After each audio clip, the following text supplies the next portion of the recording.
علیہ الصلوۃ والسلام نے طریقی الفاظ ارشاد فرمائے. آپ نے فرمایا کہ اے لوگو، اے مسلمانوں، یہ مرنے والا میرے عثمان کا گستاخ تھا، میرے عثمان کی بے ادبیاں کرنے والا تھا، اور میں یہ اللہ کا نبی ہو کر یہ کیسے گوارا کرتا ہوں کہ میں عثمان کے گستاخ جنازے کے اندر شریک ہوتا، کہ عثمان غنی کے گستاخ کا جنازہ ہو، ابو بکر صدیق کے گستاخ کا جنازہ ہو، عمر فاروق کے گستاخ کا جنازہ ہو، یا مولا مشکل کشا شیر خدا رضی اللہ تعالی عنہ کے گستاخ کا جنازہ ہو. ہماری یہ جانیں تو جا سکتی ہیں لیکن ہم ان کے جنازوں کے اندر شرکت نہیں کر سکتے.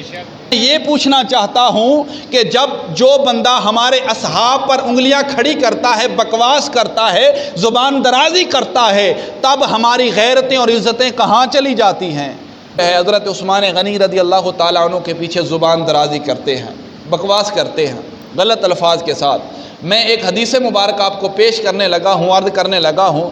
حدیث مبارکہ کان کی کھڑکیوں کو کھول کر سننی ہے کہ اللہ کے نبی علیہ الصلوۃ والسلام کے پاس ایک صحابی حاضر ہوا، عرض کرتا ہے یا رسول اللہ صلی اللہ علیہ وسلم، فلاں بندے کا انتقال ہو گیا ہے، جنازہ پڑھنا ہے. اللہ کے نبی علیہ الصلوۃ والسلام نے جنازے کے اندر شرکت نہیں کی. حدیث میں دکھاؤں گا، حوالے کا میں ذمہ دار ہوں. آپ نے جا کر ان سے پوچھنا ہے بدبختوں سے کہ آپ عثمان غنی پر طعن و تشنیع سے آپ انگلیاں دراز کر کے ان پر باتیں کستے ہیں. تو یہ حدیث مبارکہ بھی دیکھو، اللہ کے نبی علیہ الصلوۃ والسلام کو بتایا گیا کہ فلاں کا جنازہ آیا ہے، اللہ کے نبی نے جنازے کے اندر شرکت نہ کی گئی، اور پھر پوچھا گیا یا رسول اللہ صلی اللہ علیہ وسلم، آج تک ایسا معاملہ نہیں دیکھا گیا کہ جس صحابی کا، جس مسلمان کا جنازہ آتا تھا آپ اس کے اندر شریک ہوتے تھے، آپ نماز جنازہ پڑھاتے تھے، امامت کراتے تھے. آج ایسا کیسا معاملہ دیکھنے کو ملا؟ کیا بات پوشیدہ تھی کہ آپ اس کے جنازے کے اندر شریک نہ ہوئے؟ تو اللہ کے نبی علیہ الصلوۃ والسلام نے طریقی الفاظ ارشاد فرمائے. آپ نے فرمایا کہ اے لوگو، اے مسلمانوں، یہ مرنے والا میرے عثمان کا گستاخ تھا، میرے عثمان کی بے ادبیاں کرنے والا تھا، اور میں یہ اللہ کا نبی ہو کر یہ کیسے گوارا کرتا ہوں کہ میں عثمان کے گستاخ جنازے کے اندر شریک ہوتا.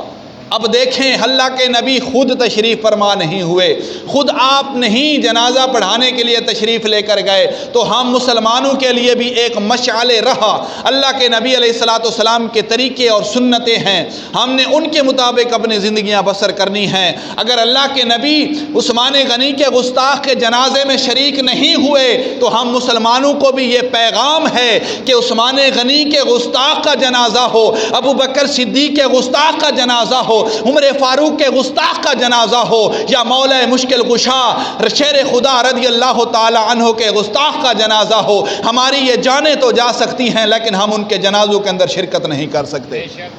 اور بولو تو صحیح یار، لیکن اسی دنیا بچانی ہے جی، اسی دنیا بچانی ہے، ہیں جی، دنیا بچانی ہے. ہم نے پیٹ کو دیکھنا ہے. اگر ایک پھٹا لگا کر بیٹھا ہوا ہے گوشت بیچنے والا، وہ ابو بکر صدیق، عمر، عثمان کا بے ادب اور گستاخ ہے، تو پھر ہم کیسے گوارا کرتے ہیں کہ اس کے ہاتھ کا ذبیحہ ہم کھانے لگیں؟ پھر ہماری غیرتیں کہاں چلی جاتی ہیں؟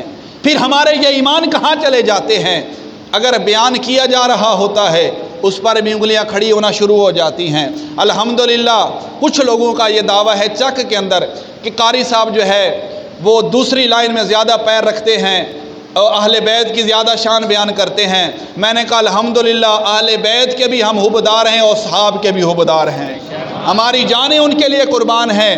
ہم اہل بیت کے بھی حبدار ہیں، ان کے ساتھ بھی محبت رکھنے والے ہیں. حضرت عثمان غنی کی عزت کی باری آئے، حضرت عمر فاروق کی شان کی باری آئے، حضرت ابوبکر صدیق کی شان کی باری آئے، ہم سب صحاب کی جو شان ہے وہ اپنے حساب سے اللہ کے نبی اور اس کے پاک نبی کے فرمان کے مطابق ہم بیان کرتے ہیں. یہ جانیں جاتی ہیں چلی جائیں، یہ جگہیں جاتی ہیں چلی جائیں، سب کچھ چلا جائے، لیکن جو شان اور عزت اور مقام اور مرتبہ رب تعالیٰ نے ان پیاروں کی شان میں رکھا ہے اور کسی کی شان کے اندر نہیں رکھا.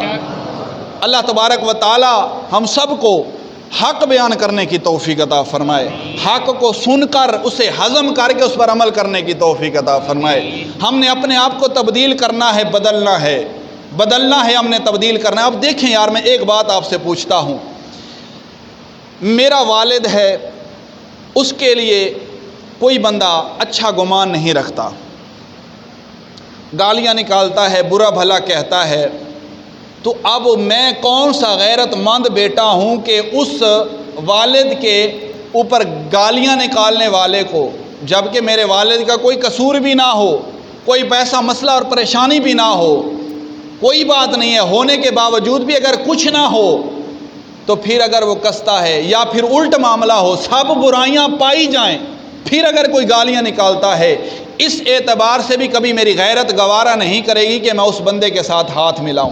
کرے گی ہم سب میں سے کسی کی؟ میں یہ پوچھنا چاہتا ہوں کہ جب جو بندہ ہمارے اصحاب پر انگلیاں کھڑی کرتا ہے، بکواس کرتا ہے، زبان درازی کرتا ہے، تب ہماری غیرتیں اور عزتیں کہاں چلی جاتی ہیں؟ جو کہ سب سے افضل اور اولیٰ